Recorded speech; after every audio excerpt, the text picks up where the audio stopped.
Hello everyone, কেমন আছো তোমরা সবাই? আশা করছি সবাই অনেক বেশি ভালো আছো গাইস। সকালবেলায় তোমাদের সামনে হাজির হয়ে গেছি এক গুচ্ছ নয়নতারা ফুলের শুভেচ্ছা জানিয়ে তোমাদের সাথে ভিডিওটা শুরু করছি। এখন তো বাজে হচ্ছে সকাল 9:30 আর আমি স্নান করেই তোমাদের সামনে এই যে দেখো হাজির হয়ে গেছি সাজুগুজু দিয়ে। দেখতে পাচ্ছ কমপ্লিট একদম। তো যাই হোক, এই যে আমি আমার নাস্তা নিয়ে বসে গেছি। চা আর হচ্ছে শুধু রুটি। ডিম দিয়ে আমি পছন্দ করি না। এখন হচ্ছে রান্নার রুমে যাব, বাচ্চাদের জন্য নাস্তা তৈরি করব। ওরা হচ্ছে ডিম দিয়ে রুটি খেতে পছন্দ করে, সেগুলো এখন ভাজাভাজি করব। তার আগে আমি আমার নাস্তাটা সারবো। আর ওরা হচ্ছে ওর বাবার সঙ্গে পড়তে বসেছে, ওর বাবা হচ্ছে পড়াতে বসেছে। অনেক স্টুডেন্ট আছে পাশের রুমে, ওখানে পড়াশোনা করতেছে। আর আমি এদিকে আমার সারাদিনে কাজবাজ শুরু করব। তো এখন শুধু রান্নাটাই শেয়ার করব, কারণ হচ্ছে অহনা বাবা যখন পড়াতে শুরু করে না, বাকি কোনো কাজ আর শেয়ার করা সম্ভব হয় না। কারণ বাসায় তো স্টুডেন্ট রয়েছে এবং বাচ্চারা পড়বে, অনেক বেশি শব্দ।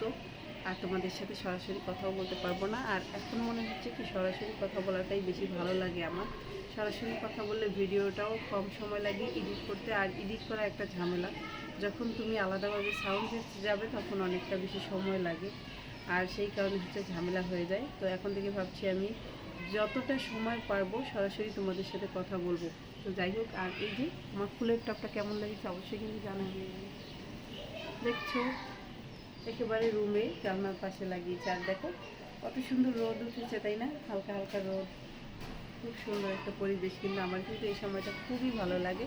তোমাদের কাছে কেমন লাগে অবশ্যই জানাবে। সকালবেলার একটা ওয়েদার কিন্তু খুব ভালো লাগে, তাই না? আর এখন তো মাঝে মাঝে মেঘ হয়, বৃষ্টি হয়, খুব ভালো লাগে। যদিও বৃষ্টি এখনও একদিন হয়েছে, আর একদিন ছিটছিটে বৃষ্টি হয়েছে, অত বেশি হয়নি। তো যাই হোক, আমি নাস্তা করে তোমাদের সামনে ফিরে আসছি, ঠিক আছে? চলো। তো এই যে দেখো আমি রান্নার রুমে চলে এসেছি। এখন হচ্ছে বাচ্চাদের জন্য নাস্তা তৈরি করব। ওদের নাস্তাটা তৈরি করা হয়ে গেলেই হচ্ছে আমি ফ্রি। আমার সব কাজ আমি নিরিবিলি করতে পারি। আর ওদের খাবার দাবার রেডি না থাকলে আমার একটু ঝামেলা হয়েই যায়। কারণ হচ্ছে ওরা আমার কানের কাছে এসে ঘ্যান ঘ্যান করতে থাকবে, খাবার কোথায়, খাবার কোথায়। আর আমার এটা ভালো লাগে না। কাজের মধ্যে যদি কেউ আমার কানের কাছে এসে ভ্যান ভ্যান করে, আমার কিন্তু একেবারেই ভালো লাগে না। তো চলো, যাদের বাচ্চা আছে তারা সবাই একটু এরকম, সবারই কষ্ট সহ্য করতে হয়, কোনো ব্যাপার না। যেহেতু ওরা পড়ছে, আমি এদিকে ওদের খাবারটা রেডি রাখছি। ওরা পরে এসেই খেয়ে নেবে। তো দেখো এই যে টেস্টি টেস্টি খাবার রেডি হয়ে গেছে অলরেডি, দেখতেই পাচ্ছ মজাদার হয়েছে। কিন্তু আমি এগুলো খাবো না, এগুলো খেলে আমার শরীরের জন্য খুবই ক্ষতিকর। ওরা তো এখনো বাচ্চা, ছোট মানুষ, ওদের তো এখন স্বাস্থ্য ভালো হওয়া দরকার। ওরা খাবে, ওদের কোনো সমস্যা হবে না আশা করি। আর এই যে দেখো অনেকগুলো বাজার আনা হয়েছিল, সেগুলো ভিডিও করে রেখেছিলাম। রুটি তো ভাজলাম, দেখলেই 2টা রুটি আনা হয়েছে। আসলে একটা রুটি এখন আমরা খাবো, আর একটা রুটি রেখে দেবো। বিকেল বেলা হচ্ছে মেহমান আসবে, তাদের আবার নাস্তা দিব, তো তখন প্রয়োজন হবে। সেই কারণে এখন আর বাবা 2টা রুটি নিয়ে আসছে। আর এই যে আমাদের যে বাজারগুলো প্রতিদিন প্রয়োজন হয় আর কি, সেগুলো একটু শেষ হয়ে গিয়েছে, তো নিয়ে আসছে আর কি। এই যে এটা হচ্ছে এক কোয়া রসুন। এই রসুনগুলো খুবই উপকারী। এগুলো হচ্ছে আমি গ্যাসের প্রবলেম হলেও খাই এক একটা করে, জল দিয়ে সকালবেলা খালি পেটে গিলে খাই।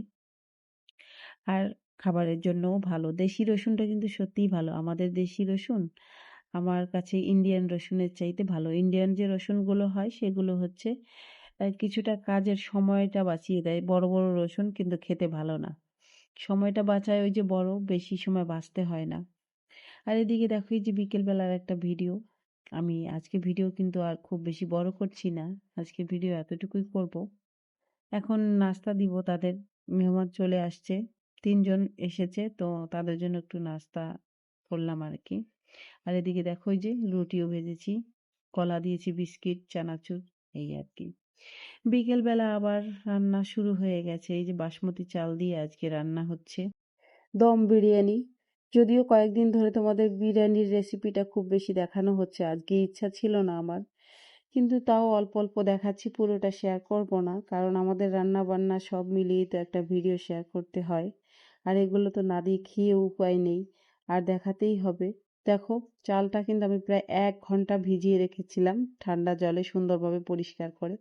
তারপরে গরম জলে এই যে এখন রান্না করা হচ্ছে। বাসমতি চালের কিন্তু একটা বিষয় আছে, যদি সরাসরি ধুয়েই তুমি রান্না করতে যাও তাহলে চালটা ভেঙে যাবে, কারণ যেহেতু বাসমতি চাল লম্বা হয় সেই কারণে। আর যদি সেটাকে 1 থেকে 2 ঘন্টা ভিজিয়ে তারপরে রান্না করা হয়, কিন্তু খুব সুন্দর হয়। এই যে দেখো কদম ফুলের মতো ফুলে গেছে। আর এই যে আমি দমে বসিয়ে দিলাম। আজকের ভিডিওটা এতটুকুই। তোমরা ভালো থেকো, সুস্থ থেকো। Tata, bye bye. পরবর্তী একটা ভিডিওর অপেক্ষা করবে।